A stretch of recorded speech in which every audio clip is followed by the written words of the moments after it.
ચાલો હવે આપણે લોકો ફ્રેન્ડ્સ આ પાંચમા દાખલાની અંદર આપણે જે પેટા નોન કરીએ છીએ ચેપ્ટર એની અંદર જે પાંચમો દાખલો છે અને પાંચમા દાખલાની અંદર આપણે શું કરવાનું છે સૌથી પહેલા એ સમજી લ્યો કે નીચેના વ્યવહારો પરથી ગળા ઇલેક્ટ્રોનિક સ્ટોર્સના જો આપણે ખાનાવાળી ખરીદ નોંધ તૈયાર કરો. ખાનાવાળી એટલે કે ગળા ઇલેક્ટ્રોનિક સ્ટોર છે ને એ ટીવી બનાવે છે, ફ્રીજ બનાવે છે અને વોશિંગ મશીન બનાવે વેચે છે.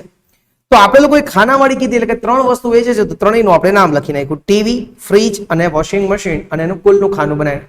ઓલું કેવું હતું, શાદીમાં આપણે એક જ વસ્તુ લઈ હશે, અહીંયા તો કે જાજી બધી વસ્તુનું ત્રણ વસ્તુનું વેચાણ અથવા ખરીદી થાય છે. ઓકે, જોઈએ આગળ શું છે.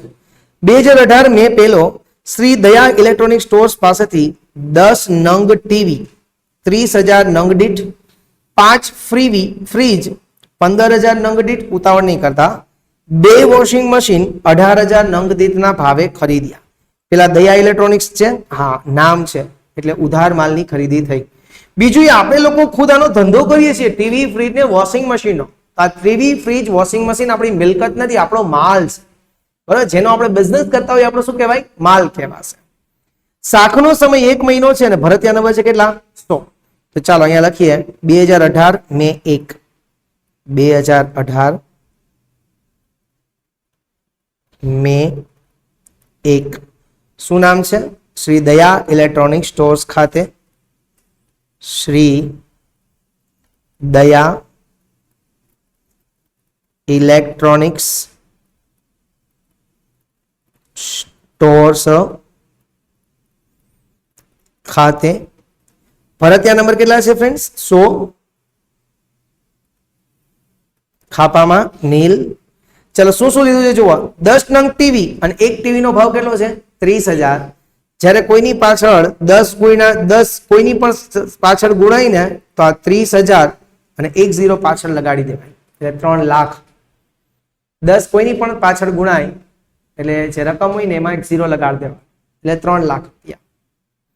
પછી ફ્રીજ 15,000 નું, અને કેટલા એવા ફ્રીજ લીધા છે, 5, 15 પંચાને 75,000 રૂપિયા. 5 ફ્રીજ ને એક ફ્રીજ નો ભાવ 15,000, તો 5 ગુણ્યા 15,000 એટલે કેટલા થયા, 75,000. પછી શું લીધું છે, 2 વોશિંગ મશીન, એક નો ભાવ 18,000, 18 2 36. વોશિંગ મશીન કેટલા ના થયા, 36,000 ના. 2 વોશિંગ મશીન એને ગુણ્યા 18,000 એટલે 36,000. કુલ કરો તો 1 5 ને 1 11 ને 1 41, 1 41 નહીં 1,41,000. 3 લાખ, સોરી મેં 30,000 ગણી નાખ્યા હતા, બની શકે. 3 75, 4 લાખ ને 11, સોરી હું 30,000 ગણતો હતો. ચલો 4 11 આ ત્રણેયનો ટોટલ ઈઝી. ચલો બીજો વ્યવહાર જોવો જોઈએ. શ્રી તારક ઇલેક્ટ્રોનિક સ્ટોર્સ માંથી 5 નંગ ટીવી 25,000 નંગ દીઠ, 10 ફ્રીજ 16,000 નંગ દીઠના ભાવે 10% વેપારી વટાવે ખરીદ્યા. એટલે આપણે લોકો શું કરવું પડશે, બધામાંથી પેલા વેપારી વટાવને માઇનસ કરવું પડશે. ભરતીયા નંબર 151 મળ્યું. અડધા નાણાં તરત જ રોકડા ચૂકવ્યા, અડધા હોય તો એ આપણે કોઈ ધ્યાનમાં લેવાના નથી, આપણે તો પૂરેપૂરા ઉધાર જ થશું. તો જો સૌથી પહેલા કરશું કઈ રીતના, તો કે ટીવી નો ભાવ કેટલો છે, 25,000, એમાંથી 10% પેલા માઇનસ કરી નાખીએ, વેપારી વટાવ છે ને એટલે ખરેખર ટીવી ની ખરીદી કિંમત કેટલી કહેવાય, 22,500 રૂપિયા. બરોબર, વેપારી વટાવ આપણે ઓલવેઝ માઇનસ જ કરતા ઓલામાં પણ. પછી ફ્રીજ ના એકના કેટલા ભાવ છે, 16,000, હું અહીંયા ફ્રીજ નો ભાવ લખું 16,000, એમાંથી પણ 10% વેપારી વટાવ માઇનસ કરતી એટલે 1600 ગયા તો કેટલા ભાઈ છે, 14,400. એટલે ફ્રીજ ના ગણવાના 14,400. ક્લિયર છે. તારક ઇલેક્ટ્રોનિક્સ નામ આપ્યું છે, એનો મતલબ એવો છે કે ઉધાર ખરીદી 7મી તારીખ, શ્રી તારક ઇલેક્ટ્રોનિક્સ સ્ટોર્સ ખાતે. આવક ભરતીયા નંબર કેટલા છે, 151. શું શું વસ્તુ લીધી છે જોવો જોઈએ. સૌથી પહેલા 5 નંગ ટીવી લીધા, પણ ટીવી ના ભાવ 22,500 ગણવાના. તો કરો જોઈએ 5 ગુણ્યા 22,500, 5 ગુણ્યા 22,500 કેટલા થયા,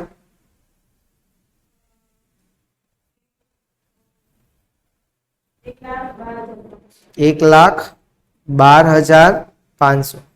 પછી શું લીધું છે જોવો જઈએ, ફ્રીજ લીધું છે, પણ ફ્રીજ નો ભાવ કેટલો ગણવાનો? 14,400. 10 ફ્રીજ છે ને, 10 ગુણ્યા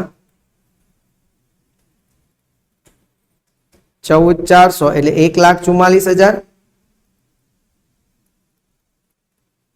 તારક પાસેથી વોશિંગ મશીન લીધું નથી. કુલ કેટલા થયા?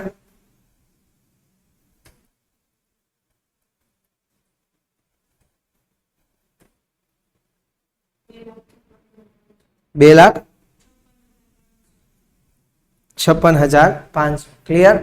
ઇઝી. આગળ 12. શ્રી અંબે સાયકલ સ્ટોર્સ માંથી 5,000 ની સાયકલ ખરીદી. આવશે નહીં. આપણે થોડો સાયકલ લેવેચનો ધંધો કરીએ છીએ. આ તો મિલકતની ખરીદી છે. મિલકતની ખરીદી અહીંયા પેટા નોંધમાં આવે નહીં. તો લખવું તો લખી નાખજો, મિલકતની ખરીદી હોવાથી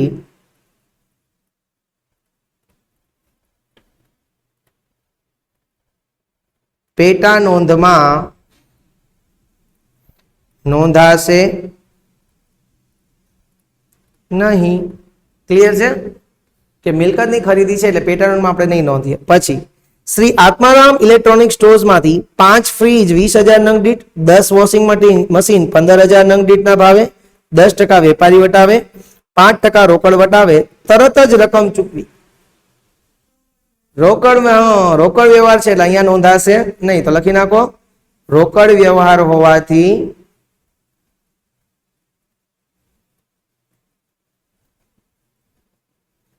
પેટા નોંધમાં નોંધાશે નહીં. થયું? એના પછી શ્રી બબીતા, આહા ગજબ ની હો બાપા. શ્રી બબીતાને 20 નંગ ટીવી નંગ દીઠ ₹28,000 ના ભાવે, 6 નંગ વોશિંગ મશીન 21,000 ના ભાવે મોકલી આપવા ઓર્ડર આપ્યો. બિન આર્થિક વ્યવહાર. તો લખશો અહીંયા કે બિન આર્થિક વ્યવહાર હોવાથી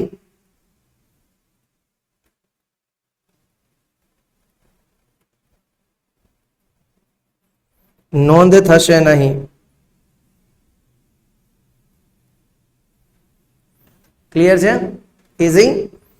શ્રી ગોકુલધામ ઇલેક્ટ્રોનિક સ્ટોર્સ પાસેથી 5 નંગ ટીવી 30,000 નંગ દીઠ, 5 વોશિંગ મશીન 23,000 નંગ દીઠના ભાવે ખરીદ્યા. વેપારી વતાવ 10%. ફરજિયાત નંબર 123. ચલો અહીંયા ખાલી નામ જ આપ્યું છે ગોકુલધામ ઇલેક્ટ્રોનિક સ્ટોર્સ એટલે ઉધાર વ્યવહાર છે. ચલો ટીવી નો ભાવ કેટલો લેશું? અહીંયા 30,000 છે. નીચે પર ટીવી નો ભાવ કેટલો લેશું? 30,000 છે. વેપારી વટાવ 10% માઇનસ કરી નાખીએ એટલે કેટલા થઈ જશે? 27,000 રૂપિયા એક ટીવી નો ભાવ થશે. વોશિંગ મશીન કેટલાનું છે? 23,000 નું છે ને, એના 10% કાઢી નાખો તો 21,700 રૂપિયા. સમજાણું ને? ઓકે હાલો લખીએ અહીંયા 31મી તારીખ. શ્રી ગોકુલધામ ઇલેક્ટ્રોનિક્સ સ્ટોર્સ ખાતે. ચલો પેલા ટીવી 27,000 નું એક, બરોબર ને? એવા કેટલા ટીવી લીધા છે? 5. 27,000 ગુણ્યા 5 કરો એટલે 7 5 35 ને 1 35. પેલું ઇઝી. વોશિંગ મશીન 5 લીધા છે. વોશિંગ મશીન નો ભાવ છે 21,700. 1,05,000 ને 1,08,500. 1,00,000 કેમ બાકી? મેથ્સ આપણું સોરી આ ફ્રીજમાં લખી નાખું. વોશિંગ મશીન હે ને, તો વોશિંગ મશીન માં જ લખો 21,700 ગુણ્યા 5 1,08,500. તમે આવી ભૂલ નહીં કરતા. ક્લિયર થઈ ગયું? આ બે નો ટોટલ 1 ને 1 2,43,500 કરો જે ટોટલ. બધાનો પોતપોતાનો ટોટલ કરવાનો. માનો કે ટીવી કેટલા ના થયા? 3 ને 4 ને 5 5,47,500 ના ટીવી, બરોબર ને? પછી 1,44 ને 75, 1,44 6 જવા દઈએ, 2,09,000. ફ્રીજ ના કેટલા આવ્યા? કેટલા? આના ફ્રીજ ના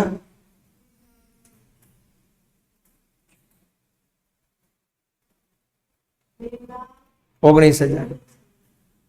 ત્રણેયનો ટોટલ